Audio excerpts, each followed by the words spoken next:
Hey guys, I hope you guys liked the first video. Right now I'm going to show you guys some of the other stuff I use while cleaning my dolls and some of the stuff that works best for me. When I first get a doll, if they're really filthy, I use Clorox disinfecting wipes on the entire body because it kills germs. And it also just gets really clean. So I'll use this to wash the doll down the body if I don't want to submerge it. And then I go ahead and use Mr. Clean magic erasers, which I think everybody uses and everybody widely knows, and they're available everywhere. And then I use just elbow grease and patience. And if I come across a doll that has like on the doll I'm repairing now, she had a large crack in her butt and she had a crack in her arm up here. And some people, depending on what it is, some people use I've seen people use like glue or like a air dry clay or whatnot. But I want to use something that is super strong and it's going to hold. So I go to Orchard and you can buy this stuff that is Epoxy Putty. And it comes in a tube, this exact tube. And it is a 2-part putty. The outside is blue and the inside is gray. Now it comes wrapped in plastic. It does stink very bad. Ugh. It smells like burnt hair. Wonderful smell. That smell does go away when it dries, but what you're going to do is you're going to cut off a chunk that you need, and it's, as you see, it's blue and gray. You cut the chunk off that you need, and then you knead it, and you mash it up like you do with Play-Doh until it's one solid color. You don't want a marble effect. You want it to be one solid color, and that color will be kind of like a gray-blue color. You're going to want to mix it all up, and then you have about 15 minutes of work time. So you get it on there and then you let it sit. It says it cures in about 20-25 minutes and it will turn white like this. But I have found that even after it turns white, if you start to sand it, it will start to peel off and it will adhere. So what I do is it cures in 20 minutes, but I let it sit a full 12 hours. And then it becomes rock hard, and you can sand it, you can paint it, and it won't absorb the paint. It will just, it'll dry and it won't peel off, but you can sand it down to be like flush with the skin around here. This one's not going to get painted because I told them, they said, since it's going to be covered in underwear, it doesn't need to be painted, but the one up here I'm going to sand smooth or flush with the skin, and it's going to be painted.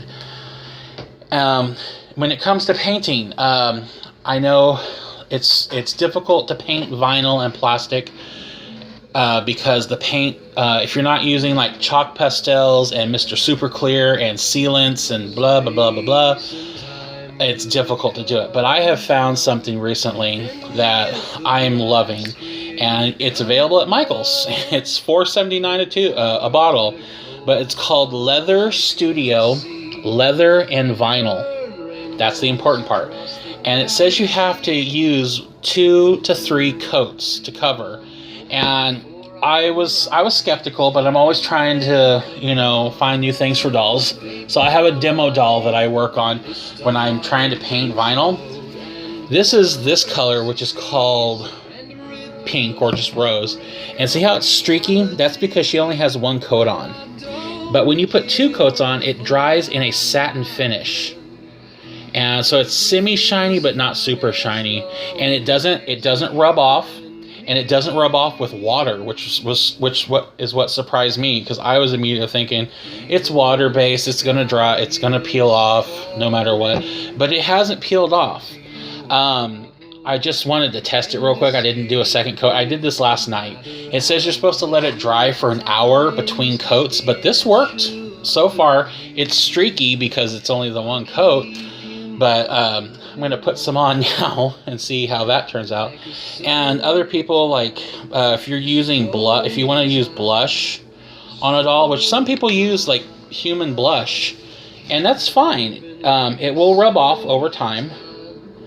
But I have found, in my experience, for dolls like Patty Play Pal and, like, other dolls, if you go to Staples, you can buy carbon paper for typewriters, and they do still sell it. You buy that stuff, you can get it in black, and then they have it in red. If you get it in red and you rub it on the doll's cheeks, it'll give a very nice blush. And you just put on I put on a thick layer of it, and then I just buff out what I don't want, and it actually and it stays on. And all you have to do after that is, if you want to put a sealant on it, you just spray some Mr. Super Clear on it, and boom, it stays.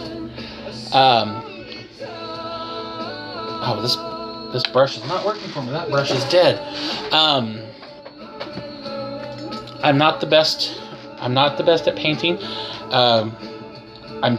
That's why I practice on dolls on practice head first, and then I go back and I get better with it. I do like what I call a rough coat, and then I go back and I will fix all my flaws, and I go over with really small, fine tipped brushes to get everything covered appropriately. Let's see. And the best part about this paint that I found is, like, you paint it on and you're like, oh crap, there's brush strokes in the paint.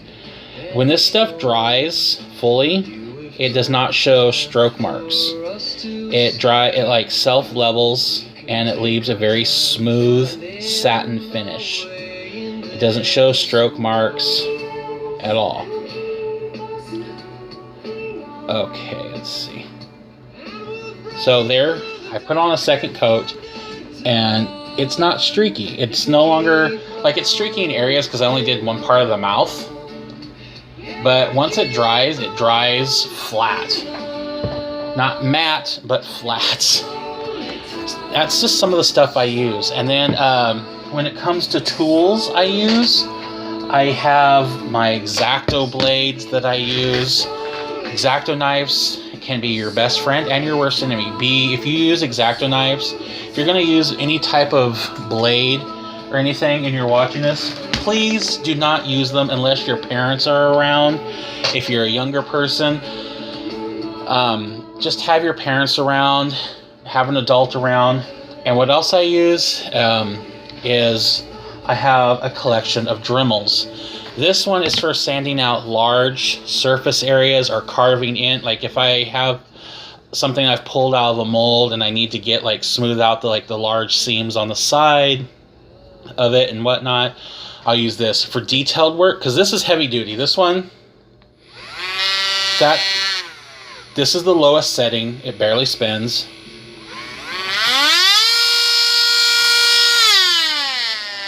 And this one's rechargeable. And then I have my little baby Dremel, and this is low. That's high. This one, you just take the battery out, plug it into the wall, into its charging base, and in like an hour, you'll have a fully charged system. I use this for really fine detail, like if I'm getting in between fingers or in between toes, or if I have to do, like, get into an eye socket and do out the eye, clean out the ear. If it's something I demolded, or if it's something that's really dirty, or I'm carving something out in it, I'll use the small Dremel. Also, pliers. Can never go wrong with you need all sorts of different types of pliers. You'll need miniature screwdriver sets. I have a ton of these. Dremel attachments. Epoxy glue. I also use E600. Glue gun is your best friend in any kind of craft or repair. I have several different types of glue guns. One of my personal favorites I've been using as of late, I found it at Michael's. No, I found it on Amazon, and it was $10 on Amazon and it is a glue gun pen. You hold it like you do an ink pen. It's one of my most favorite things in the world, and I can't find it because I'm talking about it. I can't find it. But anyway, it's a white glue gun pen, and you can hold it like a writing pen, and it's amazing. I absolutely love that thing, and it works beautifully, and it just works. And I suggest everybody go out and get a glue gun pen, because you will not know how you lived your life without a glue gun pen. It takes the little mini glue sticks, and I'm sure they have jumbo size glue stick pens. Ah, here it is. So this is a glue gun pen, and you hold it like that, like you're writing, and it does. You can do like big globs of glue, little dots. You just press down the trigger and do dots, or you can like write with it, like legitimately writing with it. And then you put the small glue stick up here, trick that locks it into place and pushes down the old one, and then you write. Warning though, you will burn through these so dang fast, because if you're heavy fingered or heavy handed like me, and if you barely touch down, you'll get a nice smooth stream. But if you're like me and you just push down, it's gonna be a constant stream of hot glue. Be careful. I love this thing. So yeah, that's some of the stuff I use. Chemicals I use, again, is removes it. Anything from Twin Pines Chemicals, or Twin Pines of Maine is what their company's called, is made for dolls, for doll repair, doll clothing renewer. De-stinker is another amazing thing that you can get through them, and it takes away any horrible smell that may be on your doll on vinyl or on plastic, vinyl, or plush, or like soft-body dolls. And it doesn't cover it up with like a flowery or floral scent or anything. It takes away the smell. When it says de-stinker, when you spray it on there and you let it cure or dry, when you go back to pick that doll up, you're like, it doesn't smell like anything. It gets rid of the smell of mold, mildew, perfume, body fluids like BO, things like that. Cigarettes, it gets rid of cigarette smell. It's like, what? How does this even work? How did I live my life without this stuff? And it works amazing on your dolls. So www.twinpines.com for your doll repair chemicals. Amazing stuff, amazing company. Not a paid promotion. I just love them. I believe in them. In the company, they are buy doll collectors, for doll collectors, and people who want to take care of their dolls. And I'm going to be here in the next couple weeks doing videos on how to repair and restore dolls. If you guys have questions, feel free to ask me. I will do my best to answer them. You can find me on Instagram at joshmatthews3867. You can DM me there, and I will answer as many questions as I possibly can about doll repair or anything else. Or IDing a doll, just let me know. Love you guys.